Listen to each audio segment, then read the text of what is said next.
Hello hi, నేను మీ విజయ్. మనం ప్రస్తుతానికి బట్టి విక్రమార్క గారి కాన్స్టెన్సీ మదిరాలో ఉన్నాం, ఉప ముఖ్యమంత్రి గారి కాన్స్టెన్సీలో. ఇక్కడ మనకు మాజీ ఎంపీటీసీ సీనియర్ నాయకులు ఉన్నారు. వల్లభ గ్రామ పంచాయతీ పరిధిలో 3 టర్ములు రాజకీయంలో ఉన్నారు. ఇక్కడ వల్లభ గ్రామ పంచాయతీని ఎలాంటి అభివృద్ధి కార్యక్రమాలు చేస్తుండో అతని ద్వారా అడిగి తెలుసుకునేందుకు ప్రయత్నం చేద్దాం. నమస్కారం సార్. నమస్తే సార్, మీ రాజకీయ జీవితం ఏంటి? మీరు ఎప్పటి నుంచి రాజకీయంలోకి వచ్చారు? కాంగ్రెస్ గవర్నమెంట్ వచ్చిన తర్వాత మీరు ఎలాంటి అభివృద్ధి కార్యక్రమాలు చేపట్టారు? మేము చిన్నతనం నుంచి రాజకీయాల్లో ఉన్నామండి. 2001లో కాంగ్రెస్ నుంచి మొదటిసారిగా ఎంపీటీసీ గెలిచాను నేను. అక్కడ నుంచి కాంగ్రెస్ పార్టీలో మా రాజకీయ ప్రస్థానం మొదలైంది. అప్పటి నుంచి కూడా గ్రామాభివృద్ధి కోసం మనం పనిచేస్తూనే ఉన్నాం. ఓకే సార్, ఇక్కడ బట్టి విక్రమార్క గారు ఉప ముఖ్యమంత్రిగా ఉన్నారు సార్. ఈ మదిర కాన్స్టిట్యున్సీని ఎలాంటి డెవలప్మెంట్ చేస్తున్నారు సార్? బట్టి గారు రావడం నిజంగా మదిర నియోజకవర్గ అదృష్టం. వారు వచ్చిన కాడ నుంచి ఈ మదిర నియోజకవర్గం దాదాపుగా అన్ని రకాల పనులు, ఎక్కడా కూడా ఒక లింక్ రోడ్స్ కానివ్వండి, ప్రజలకు సంబంధించిన హాస్పిటల్స్ కానీ అన్ని విషయాల్లో సార్ ముందుండి పనిచేస్తారు. ఏది కావాలన్నా కూడా తను ఎమ్మడే శాంక్షన్ చేపించడం, దాన్ని పని చేపించడం చేస్తూ ఉంటారు. నిజంగా అది మదిర నియోజకవర్గ ప్రజల అదృష్టంగా భావిస్తున్నాం మేము. ఓకే సార్, ఇప్పుడున్న ఉప ముఖ్యమంత్రి గారు 10 సంవత్సరాలు ప్రతిపక్షంలో ఉండి ఈ కాన్స్టిట్యున్సీని కానీ ఈ వల్లభ గ్రామ పంచాయతీని ఎలాంటి అభివృద్ధి కార్యక్రమాలకు తీసుకొచ్చారు సార్? 10 సంవత్సరాల్లో కూడా సీసీ రోడ్ల విషయంలో కానీ మా అధికారంలో లేకపోయినా కూడా తనకున్న నిధులతోటి మా గ్రామానికి నిధులు ఇవ్వడం జరిగింది. గ్రామ పంచాయతీ బిల్డింగ్ కూడా తను ఇచ్చిన నిధులతోనే మేము నిర్మాణం చేసాం. ఏది టీఆర్ఎస్ గవర్నమెంట్లో ఉన్నప్పుడే ఎన్ఆర్ఈజిఎస్ నుంచి వచ్చిన నిధులు మరియు సార్ ఇచ్చిన నిధులతోటి పెద్ద గ్రామ పంచాయతీ బిల్డింగ్ కట్టగలిగాం మేము.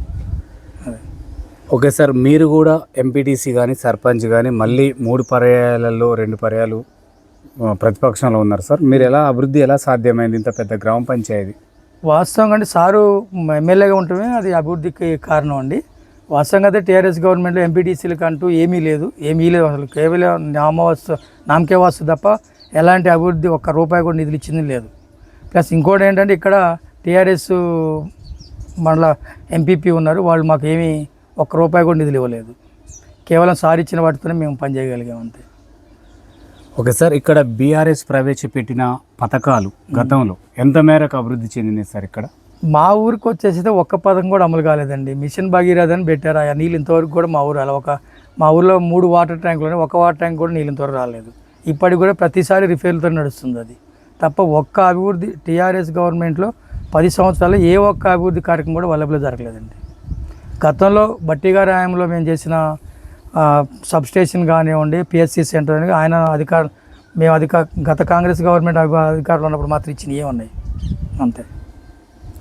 ఓకే సార్, ఇక్కడ తుమ్మల నాగేశ్వరరావు ఖమ్మంలో, ఇక్కడ ఉప ముఖ్యమంత్రి గారు పక్కన పొంగులేటి శ్రీనివాసరెడ్డి గారు, ఈ 3 మంత్రులు చాలా అనుభవమైన వాళ్ళు సార్. ఎలాంటి అభివృద్ధి చేస్తున్నారు ఖమ్మం జిల్లాను? నిజంగా చెప్పుకోవాలంటే ఖమ్మం జిల్లా అదృష్టమే అండి అది. 3 సీనియర్ నాయకులు కాంగ్రెస్ పార్టీలో ఉండటం, వాళ్ళు మంత్రులు కావడం కూడా నేను అదృష్టం. ఎందుకంటే వాళ్ళు 3 కూడా అభివృద్ధి విషయంలో రాజీ పడారు. ఖచ్చితంగా నియోజకవర్గాన్ని కానీ జిల్లాని కానీ అభివృద్ధి చేయాలనే ఆకాంక్ష ఉన్నవాళ్ళు వాళ్ళు 3 కూడా. ఏదో సంపాదించుకుందాం లేదా వదిలేసి వెళ్ళిపోదనే మనస్తత్వం. ఏ పని అయినా సరే పని మొదలు పెడితే దాన్ని కంప్లీట్ చేసిన దాకా వాళ్ళు వదిలిపెట్టారు. అలాంటి మనస్తత్వంలో 3 మంత్రులు అలాంటి వాళ్ళే. అందుకే ఇవాళ ఖమ్మం జిల్లా అభివృద్ధి పదంలో ఉంది. ఓకే సార్, ఇక్కడ వ్యవసాయ రంగానికి సంబంధించిన మంత్రి ఇక్కడే ఉన్నాడు, గృహ నిర్మాణ శాఖ ఇక్కడే ఉన్నారు సార్, ఉప ముఖ్యమంత్రి ఇక్కడే. ఈ వ్యవసాయ శాఖ కానీ గృహ నిర్మాణం ఏ విధంగా డెవలప్ అవుతుంది సార్ ఇక్కడ? అంటే ఇంకా గృహ నిర్మాణం అనేది ఇంకా మొదలు పెట్టలేదండి, ఇస్తామని చెప్పారు. ఆల్రెడీ ఒక మండలంలో ఒక గ్రామాన్ని మోడల్గా ఎంచుకొని చేస్తున్నారు. మిగతా కూడా త్వరలో ఇస్తామని చెప్పారు. వ్యవసాయ రంగం అంటే ఆల్రెడీ రైతు బోనస్ చాలా వరకు వచ్చేసిందండి, కొద్దిగా రావాల్సి ఉన్నాయి. అదేవిధంగా రైతు భరోసా కూడా 3 ఎకరాల లోపు అందరికీ పడ్డేదా, 3 ఎకరాల లోపు ఇస్తామన్నారు, అందరికీ ఆ 3 ఎకరాల లోపు పడ్డాయి. ఇక మన రుణమాఫీ విషయంలో కొంచెం ఆ బ్యాంకర్స్ కారణం వల్ల కొంత మిస్టేక్ జరిగింది. అదొకటి మాత్రం ఉంది, కొంత తేడా ఉంది అది అంతే. ఓకే సార్, బట్టి విక్రమార్క గారు ఉప ముఖ్యమంత్రి పదవిలో బిజీలో ఉండిపోయాడు సార్. ఇక్కడ ప్రజలకు అందుబాటులో ఉంటున్నాడా? అభివృద్ధి కార్యక్రమాలు ఎలా చేపడుతున్నారు? ఆయన ఎంత బిజీలో ఉన్నా టైం పెట్టుకొని నెలలో 1-2 సార్లు కానీ పెట్టుకొని అన్ని అభివృద్ధి కార్యక్రమాలకి శంకుస్థాపనలు వాటికి వస్తూనే ఉన్నాడు, మమ్మల్ని కలుస్తూనే ఉన్నాడండి. అదే ఓకే సార్, మీరు ఎంపీటీసీగా, సర్పంచ్గా, మళ్ళీ ఎంపీటీసీగా 3 పర్యాయాలు ఎలాంటి అభివృద్ధి చేశారు సార్? ఏమేమి నిర్మాణాలు చేశారు? నేను ఫస్ట్ ఎంపీటీసీగా ఉన్నప్పుడు గ్రామాల్లో అభివృద్ధి చేసామండి. సర్పంచ్గా ఉన్నప్పుడు మాత్రం సబ్ స్టేషన్ కట్టించాం, పిహెచ్సి సెంటర్ కట్టించాం, గ్రామ మన పంచాయత్ ఆఫీస్ కట్టించామండి. అది ఓకే సార్, ఈ కాంగ్రెస్ ప్రభుత్వం అధికారంలోకి వచ్చిన తర్వాత 6 గ్యారంటీలు చేసేసారు. ఈ 6 గ్యారంటీలు ఏ విధంగా అమలు అవుతున్నాయి ఇక్కడ? అంటే పూర్తి స్థాయిలో అయితే ఇంకా కాలేదండి, అవుతున్నాయి. రాష్ట్ర ఆర్థిక పరిస్థితి బాగోలేకపోవడం వల్ల పూర్తి స్థాయిలో అయితే ఇంకా అమలు కావట్లేదు. అవుతాయని మాకు ఆ నమ్మకం ఉంది. చేస్తుంది, కాంగ్రెస్ పార్టీ ఖచ్చితంగా చేస్తుంది అనేది మా నమ్మకం. ఓకే సార్, 6 గ్యారంటీలు ఒకటైనా ఉచిత బస్సు కొంతమంది మహిళలే తిరస్కరిస్తున్నారు సార్. ఈ పథకం బాగాలేదు, అంటే ఉద్యోగస్తులకే ఉపయోగపడుతుంది, నిజంగా పేద మహిళలకు ఉపయోగంలో లేదంటున్నారు సార్. దీన్ని ఎలాంటి మార్పులు చేస్తే బాగుంటుంది? అది మీరు చెప్పింది కరెక్టే అండి. వాస్తవంగా జనంలో కూడా మార్పు రావాలి. ఇలా ₹1,00,000 శాలరీ తీసుకునే మహిళలు ఉన్నారు, సాఫ్ట్వేర్ ఇంజనీర్, వాళ్ళకి తెలుసు మేము ఉచితంగా అలాంటి వాళ్ళు ఆలోచించి నిర్ణయం తీసుకోవాలి. మేము ఎందుకు అలా వెళ్ళాలి, ఇది పేదవాళ్ళ కోసం పెట్టింది కదా అనే ఆలోచన వాళ్ళలో రావాలి. వాళ్ళలో మార్పు వస్తే అది రాష్ట్రానికి ఉపయోగపడుతుందండి. జనంలో మార్పు అనేది అంతా ప్రభుత్వాలే చేయాలి అంటే కష్టంగా ఉంటుంది. అది జనంలో కూడా మార్పు రావాలి. ఇలా వాళ్ళు లక్షల శాలరీలు తీసుకొని ఉచిత బస్ కోసం ఉండటం అనేది కరెక్ట్ కాదు. ఓకే సార్, ఇక్కడ గత ప్రభుత్వంలో డబుల్ బెడ్రూమ్ ఇండ్లు ఈ పెద్ద గ్రామ పంచాయతీలో ఎన్ని వచ్చినాయి సార్? బీసీ బంధు కానీ, డబుల్ బెడ్రూమ్ ఇండ్లు, దళిత బంధు, ఇట్లాంటి ఏమీ రాలేదండి. ఒక దళిత బంధు కాదు కదా, డబుల్ బెడ్రూమ్ కానీ బీసీ బంధు అని ఏది రాలేదండి ఈ గ్రామంలో, ఏది రాలేదు. అది ఓకే సార్, ఇక్కడ గత ప్రభుత్వంలో బెల్ట్ షాపులు పుట్టకొడుగులా పుట్టుకొచ్చినాయి సార్. దాన్ని బీఆర్ఎస్ఏ పెంచి పోషించిందని చెప్పేసి ఇప్పుడున్న అధికార పక్షం అంటున్నారు. నిర్మూలన కోసం మీ ప్రభుత్వం ఎలాంటి చర్యలు చేపట్టాలి? అంటే మందు విషయం అనేది అన్ని గవర్నమెంట్ ఈరోజు ఆధారపడేది మందు డబ్బుల మీదనే. దాని మీద అందరూ ఆలోచించి నిర్ణయాలు తీసుకోవాల్సింది. ఎందుకంటే బెల్ట్ షాపులని గవర్నమెంట్ క్లోజ్ చేస్తున్నా మళ్ళీ ఎక్కడోసారి నడుస్తూనే ఉంటాయి. అవి దాని మీద సీరియస్గా తీసుకోవాలి. అసలు మందు అనే దాని మీదనే ప్రభుత్వాలు ఆలోచించాలి. అది ఇక వేరే విషయం అనమాట. అది ఓకే సార్, ఇక్కడ సర్పంచ్ పదవులు ముగిసి కూడా వన్ ఇయర్గా వస్తుంది సార్. ఇక్కడ స్పెషల్ ఆఫీసర్లను పెట్టారు, ప్రజలకు అందుబాటులో ఉండలేరు, గ్రామ పంచాయతీలు కుంటుపడుతున్నాయి అంటున్నారు సార్. ఎక్కడ జాప్యం జరుగుతుంది? అది వాస్తవమే అండి. ఎందుకంటే సర్పంచ్ ఎలక్షన్స్ పెడితే అది వాళ్ళకు అధికారం ఉంటుంది కాబట్టి వాళ్ళ పరిధిలో ఉండే కూడా చేయడానికి బాగుంటుంది. స్పెషల్ ఆఫీసర్స్ అంటే వాళ్ళకే 100 పనులు ఉంటున్నాయి. స్పెషల్ ఆఫీసర్స్కి, సెక్రటరీస్కి నిధులు ఎట్లాగో సెంట్రల్ గవర్నమెంట్ ఎలక్షన్స్ కాబట్టి నిధులు రావు. దానివల్ల అభివృద్ధి కుంటుపడుతున్నాడు మాసం. త్వరగా గవర్నమెంట్ ఆ రిజర్వేషన్ మీద ఒక క్లారిటీ తీసుకుని ఎలక్షన్ పెడితే బాగుంటుంది. అప్పుడు మళ్ళీ గ్రామాల అభివృద్ధి కావడానికి అవకాశం ఉంటుంది. ఓకే సార్, బీసీ వర్గీకరణ పైన మీ అభిప్రాయం ఏంటి సార్? వాస్తవంగా ఇవాళది తెలంగాణ గవర్నమెంట్ రేవంత్ రెడ్డి గారు తీసుకున్న నిర్ణయం చాలా హర్షించదగ్గండి. ఎందుకంటే ఇవాళ దేశంలో ఏ ముఖ్యమంత్రి ఏ గవర్నమెంట్ తీసుకున్న నిర్ణయాన్ని ఆయన తీసుకున్నారు, చేశారు దాన్ని వాళ్ళు. దాని మీద సెంట్రల్ గవర్నమెంట్ దాని పర్మిషన్ ఇస్తే అది అమలు కావడానికి అవకాశం ఉంటుంది కదా. ఓకే సార్, ఎస్సీ వర్గీకరణకి ముఖ్యమంత్రి గారు కానీ ఉప ముఖ్యమంత్రి గారు కానీ సాగదీస్తారా? దీన్ని సాగదీయట్లేదు కదండి, వాళ్ళు చేస్తా అని చెప్తారు కదా ఆల్రెడీ. ఇంక సాగదీసేది ఏముంది దాంట్లో? అంటే బిల్ ప్రవేశపెట్టడం, బిల్ పెడతా అన్నారు కదా. ఇప్పుడు అది సెంట్రల్ పాలసీ కదండి, స్టేట్ పాలసీ కాదు కదా. ఇప్పుడు బీసీ ఎస్సీ రిజర్వేషన్ అది సెంట్రల్ చేయాల్సిన, పార్లమెంట్లో బిల్ పాస్ చేయాల్సిన విషయం, కానీ ఒక స్టేట్ గవర్నమెంట్కి ఉన్న అవకాశం కదా. అప్పటికి రేవంత్ రెడ్డి గారు ఎప్పుడైతే సుప్రీంకోర్టు తీర్పు ఇచ్చిందో, నేను మా రాష్ట్రంలో ఖచ్చితంగా అమలు చేస్తా అన్న ముఖ్యమంత్రి రేవంత్ రెడ్డి గారేగా, ఈ దేశంలో ఎవరు అనలేదు కదా. అది ఓకే సార్, కాంగ్రెస్ ప్రభుత్వం మొత్తం కూడా రెడ్డి పరిపాలన అంటారు సార్, ఇది ఎంతవరకు వాస్తవం? అంటే ఇప్పుడు ఒకటండి, ఇలా రాజకీయాలు అనేవి వాళ్ళు అన్నది కరెక్ట్. కొన్ని కులాలు ముందు అభివృద్ధి అయినాయి కాబట్టి వాళ్ళు రాజకీయాల్లో ఉన్నారు. మిగతా కులాలు కూడా రాజకీయంగా అభివృద్ధి కావాలి అంటే ఇక్కడ ఇప్పుడు కుల సంఘాలు ఉన్నాయండి. బీసీ ఎస్సీ ఎస్టీల్లో కుల సంఘాలు ఉన్నాయి. ఫార్వర్డ్ కులాలు ఏం చేస్తున్నాయి, వాళ్ళ కులాభివృద్ధి కోసం కుల సంఘాలు పెట్టుకొని పనిచేస్తున్నారు, వాళ్ళు అభివృద్ధి చేసుకుంటున్నారు. అసలు తప్ప ఒప్ప పక్కన పెట్టండి. కానీ ఇదే బీసీ కులాలు కేవలం ఎలక్షన్లో వచ్చినప్పుడు మాత్రమే వీళ్ళు ఆ కుల సంఘాలను అడ్డం పెట్టుకొని పదవులు తెచ్చుకోవడం, డబ్బులు తెచ్చుకోవడం చేస్తున్నారు తప్ప ఆ కులాల కోసం వాళ్ళు ఏమేమి పని చేస్తున్నారు చెప్పమానండి. మేము కూడా బీసీఏ. ఈ బీసీ సంఘ నాయకులు ఎవరేం పని చేస్తున్నారు చెప్పమానండి. మైకులు తీసుకొని వాడిని తిట్టారు వీడిని తిట్టారు తప్ప అసలు మా కులాలు ఎందుకు వెనకబడ్డాయి, దీనికి కారణం ఏంటి, దీన్ని ఏం చేస్తే పోతాయని ఆలోచన ఎవరు చేస్తున్నారు? అది మనం కూడా ఆర్థికంగా రాజకీయంగా డెవలప్ అయితే మనం కూడా ముందుకు వెళ్తాం. ఇవాళ తెలంగాణలో గౌడాస్ కానీ యాదవులు కొన్ని కులాలు ముందుకు వస్తున్నాయి. ఆ కుల సంఘాలు వాళ్ళ కులాన్ని ముందుకు తీసుకెళ్ళగలగాలి కదా. అట్టుంటే డెవలప్ అవుతాం మనం.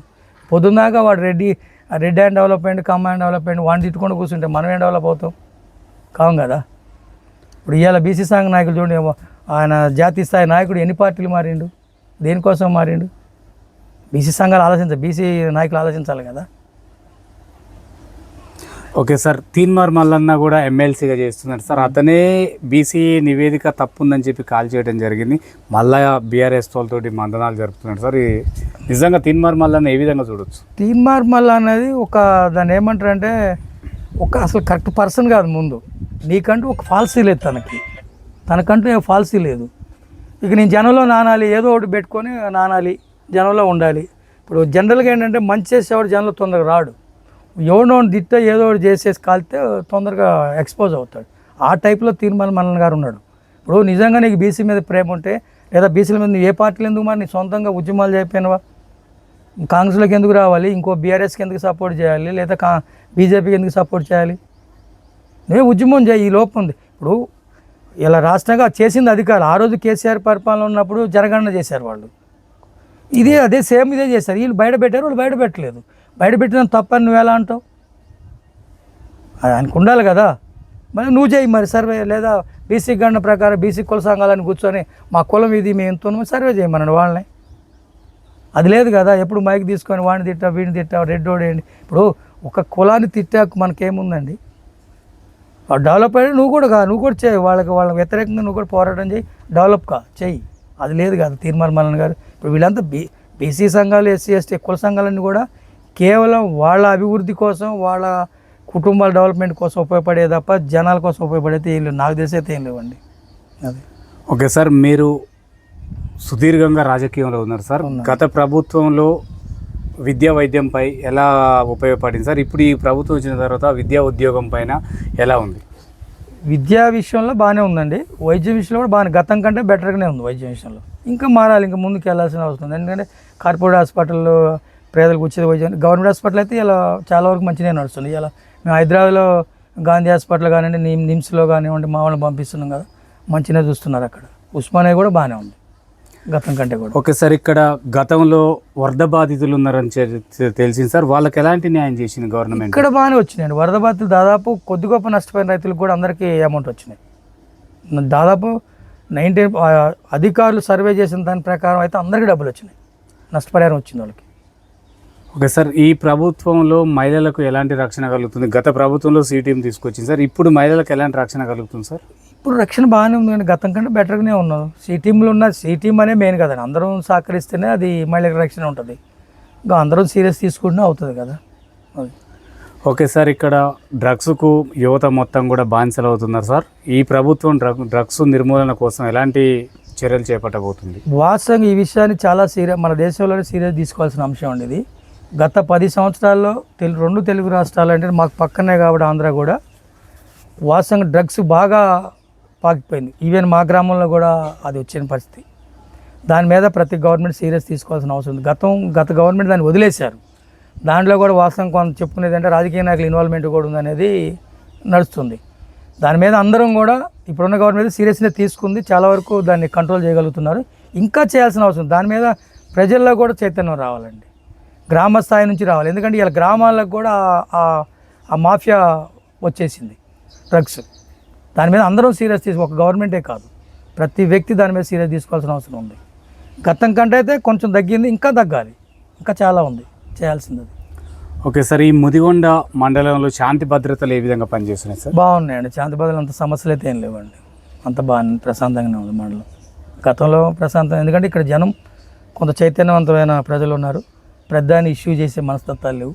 గతంలో కూడా పోరాటాలు చేసి అన్ని చేసి అలసిపోయి అన్న అర్థం చేసుకొని జనజీవన స్థానంలో ఉన్నారు, అందరూ మంచిగానే ఉన్నారు ఇక్కడ. ఓకే సార్, ఇప్పుడు స్థానిక సంస్థ ఎన్నికలు రాబోతున్నాయి సార్. ఓటు అంటేనే చాలా అమూల్యమైనది, దాన్ని అమ్ముకోవడానికి ప్రయత్నం చేస్తారు సార్. ఆ ఓట్ల సమయంలో ఓటర్లలో మీరు ఎలాంటి చైతన్యం తీసుకురాబోతున్నారు? అంటే స్థానిక ఎన్నికలు చాలా వరకు అండి ఆ క్యాండిడేట్ని బట్టి కూడా ఆధారపడి ఉంటాయండి. పార్టీ ఒక భాగం అయితే అక్కడ నిలబడే క్యాండిడేట్ మీద కూడా బేస్ అయి ఉంటాయి. మంచి క్యాండిడేట్, అతనికి నచ్చిన క్యాండిడేట్ జనరల్గా వాళ్ళు ఓట్లు వేస్తారు. ఇక డబ్బు అనేది ఇలా కామన్ అయిపోయింది, ఇక దాన్ని మనం క్వశ్చన్ చేయకూడదు లేకండి అది. ఓకే సార్, ఇక్కడ ముఖ్యంగా ప్రజలు మా దృష్టికి తీసుకొచ్చిన సమస్య సార్, ఇక్కడ గెలిచి ఎక్కడో ఖమ్మంలో హైదరాబాద్లో ఉండి ప్రజలకు అందుబాటులో ఉండకపోవడం నాయకులు చాలా చేశారు సార్ గత ప్రభుత్వంలో. ఈ ప్రభుత్వంలో అట్లాంటి నాయకులకు ఓట్లు వేస్తారా ప్రజలు? అంటే ఇప్పుడు చూశారు కాబట్టి వేయరండి కొంతమంది. వాస్తవంగా అయితే చాలామంది కూడా అట్లనే తయారయ్యారు. ఎందుకంటే ఇక్కడ గెలిచిన తర్వాత వాళ్ళు డబ్బులోనే గెలుస్తున్నారు, గెలిచిన తర్వాత వెళ్ళిపోయి వారానికో నెలకో ఒకసారి వచ్చి అట్లా చూసుకొని వెళ్ళిపోతున్నారు. అట్లాంటి వాళ్ళు చాలామంది ఉన్నారండి. ఇంకోటి సార్ అట్లనే మహిళలు గెలిచిన దగ్గర వాళ్ళ హస్బెండే పరిపాలించడం కూడా జరిగింది సార్ గత ప్రభుత్వంలో. ఏం చూస్తూనే ఉన్నాం. అట్లాంటివి కాకుండా ప్రజలు ఎట్లాంటి నాయకుడిని ఎన్నుకుంటే బాగుంటుంది? ఇక అది సోషల్ అవేర్నెస్ రావాలండి. వాస్తవంగా మహిళలు గెలిచినాక భర్తలే, అది ఎమ్మెల్యే పై స్థాయిలో కూడా అదే నడుస్తుంది. మనం అలాగే పోకూడదులే, కానీ పై స్థాయిలో కూడా అయ్యే నడుస్తున్నాయి. ఒక ఎంపీఓ ఎమ్మెల్యే మహిళ గెలిచినా వెనక నడిపేది వాళ్ళే ఉన్నారు. అది ఇప్పటి వరకు అయితే మహిళలో చాలా వరకు చైతన్యం వస్తుంది, వాళ్ళు కూడా ముందుకు వస్తున్నారు. ఇంకా రావాల్సిన అవసరం ఉందంతే. ఓకే సార్, నిరుద్యోగులపై మీ అభిప్రాయం ఏంటి? నిరుద్యోగులు అంటే గత ప్రభుత్వం కంటే ఇప్పుడు ఈ గవర్నమెంట్ వచ్చినాక ఉద్యోగాలు ఇస్తూనే ఉన్నారు, నడుస్తూనే ఉంది. అది ఇంకా రావాల్సిన అవసరం ఉంది. అంటే ఇక్కడ ఎట్లా అంటే ఒక గవర్నమెంట్ ఉద్యోగమే బేస్ అయితే కష్టం. అన్ని రంగాలను డెవలప్ చేయగలిగితే, ముఖ్యంగా వ్యవసాయ రంగాన్ని ఒక వ్యాపారంగా తీసుకురాగలిగితే నిరుద్యోగం తగ్గిద్దండి. ఎందుకంటే ఇలా వ్యవసాయ రంగం సంబంధించిన పిల్లలందరూ కూడా బయటికి వెళ్ళిపోయి ఏదో బతకాలనే ఆలోచనలో ఉన్నారు. దానికి కారణం ఏంటంటే వ్యవసాయ రంగానికి సరైన ఇది లేకపోవడం. అది కానీ కరెక్ట్గా ఉంటే చాలామంది వ్యవసాయ రంగానికి రావడానికి అవకాశం ఉంటుంది, నిరుద్యోగం కూడా తగ్గుతుంది.